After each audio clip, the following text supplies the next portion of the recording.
السلام علیکم ورحمۃ اللہ وبرکاتہ۔ ایک بہت ہی اہم مسئلہ ہے کہ اکثر لوگ اذان پڑھتے ہیں اور اتنی غلط پڑھتے ہیں کہ بعض مرتبہ اس کا پڑھنا بھی گناہ ہو جاتا ہے۔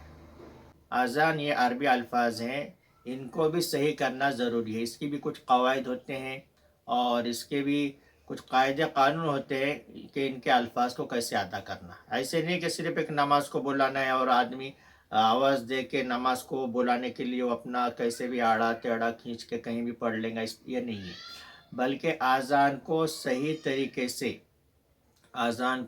طریقے سے پڑھنا یہ بھی ضروری ہے، اس کے الفاظ صحیح ادا ہونا ضروری ہے۔ جیسے ہم قرآن شریف پڑھتے ہیں اور قرآن شریف کے پڑھنے میں اس کے قواعد ہوتے ہیں کہ کہاں کھینچا جائے، کہاں نہیں کھینچنا چاہیے، ہا کی آواز، قوف کی آواز، کاف کی آواز، اور جو ہے غوت کی آواز، زال کی آواز، اس طرح سے ہم جیسا الگ الگ آوازیں اس کو ادا کرتے ہیں تاکہ قرآن شریف غلط نہ ہو جائے اور قرآن شریف کے پڑھنے سے ہم کو گناہ نہ ہو، بلکہ قرآن شریف کے پڑھنے سے ہمیں پورا ثواب ملے، جس سے ہم اس کی کوشش کرتے ہیں۔ اسی طرح اذان بھی ہے۔ اذان ایک 3 منٹ والا عمل ہے، لیکن بہت ہی پاورفل عمل ہے۔ اس کے بہت سارے فضائل ہیں، لیکن ہم کو اگر فضائل و برکات حاصل کرنا ہے تو ہم کو اس کے لیے اس کو صحیح سیکھنے کی بھی ضرورت ہے۔ ہم دیکھتے ہیں اذان پڑھ رہا، کوئی کیسے پڑھ رہا، کوئی کہاں بھی کھچ رہا، کہیں بھی کھچ رہا، بس جس کی آواز اونچی ہو، جو زیادہ چلاتا ہو اور جو لمبی سانس جس کی ہو تو اس کو وہاں پر کھڑے کر دیتے ہیں۔ یہ نہیں سوچتے کہ اس کے الفاظ صحیح ہے یا نہیں ہے، اور اذان پڑھنے والے کو بھی احساس نہیں ہوتا کہ میرے الفاظ صحیح ہونا چاہیے، بلکہ اذان پڑھنے والا بھی یہ سوچتا ہے کہ ہاں میری لوگ واہ واہ کر رہے، میری سانس بہت لمبی ہے، میری آواز بہت اونچی ہے، بلکہ وہ بھی خوش ہو جاتا ہے۔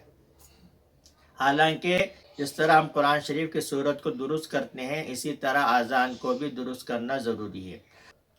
اس لیے اذان کے الفاظ کو درست کریں۔ میں جو آپ کو کچھ چند الفاظ جو بتاتا ہوں کہ جو لوگ اکثر اس میں غلطی کرتے ہیں، جیسے اللہ اکبر، اس میں اکثر لوگ کیا پڑھتے ہیں، اللہ اکبر، بار کو کھینچتے ہیں، اور کوئی اشہد کے کھینچتے ہیں، حالانکہ یہاں کوئی کھینچنے والا حرف ہی نہیں ہے، کوئی مد نہیں ہے یہاں پر، پھر بھی کھینچتے ہیں۔ اور اسی طرح کچھ لوگ جو ہے حی، اس کو کھینچتے ہیں، حی علی الصلاۃ، حی علی الفلاح، ایسے ہے تو اس کو جو ہے حی، یہاں کون سا مد بن رہا بھائی؟ یہاں تو کوئی مد نہیں بنتا، کوئی حرف مد نہیں ہے، کوئی کھینچنے کا کوئی وجہ نہیں ہے، اور بے وجہ اس کو ہائی کھینچتے ہیں اور اذان کو بالکل غلط کر دیتے ہیں۔ ایسی بہت ساری غلطیاں ہیں۔ ہر آدمی اپنی اذان کو درست کرے گا۔ اگر کوئی آدمی روزانہ اذان پڑھتا ہو تو اس کے لیے تو بہت ہی ضروری ہے کہ اذان کو درست کرے، اور اگر کوئی آدمی روزانہ اذان نہیں پڑھتا اس کے لیے بھی ضروری ہے کہ اپنے اذان کو درست کر کے رکھے، جب بھی موقع ملے تو صحیح اذان پڑھے۔ صحیح اذان پڑھیں گے اس کے اثرات صحیح پڑھیں گے، اس لیے اپنے اذان کو درست کریں، اپنے الفاظ کو درست کریں۔ جیسے اللہ اکبر، تو یہ اللہ اکبر ہے، تو اس کو لوگ کوئی ادھر کھینچ رہا، کوئی اللہ اس طرح سے کھینچ رہا، کوئی اکبر اس طرح سے کھینچ رہا، اور اشہد ان لا الہ الا اللہ، تو کھینچنے کے جو مد ہوتے ہیں یا حرف مد ہوتے ہیں وہاں کھینچا جا سکتا ہے، اور کچھ ہے ہی نہیں، اشہد کہ کھینچ رہا، اس کو کھینچتا جا رہا، اشہد، اور کوئی لا الہ پہ کھینچ رہا۔ صرف سور لگانے کی پڑی ہوئی ہے کہ سور کہاں لگے اور کہاں کھینچا جائے اور کہاں جو طرز اچھی بنے، اس کی فکر نہیں کہ وہ الفاظ بھی صحیح ہونا چاہیے۔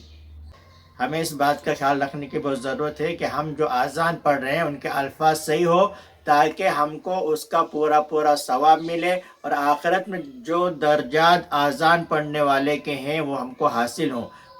اس لیے اذان کو سیکھیں، اذان کو سمجھیں اور اس کو درست کریں، اور صحیح اذان پڑھنے کی کوشش کریں۔ اللہ تبارک و تعالی ہم تمام کو اذان درست کرنے کی اور سیکھنے سمجھنے کی توفیق عطا فرمائیں۔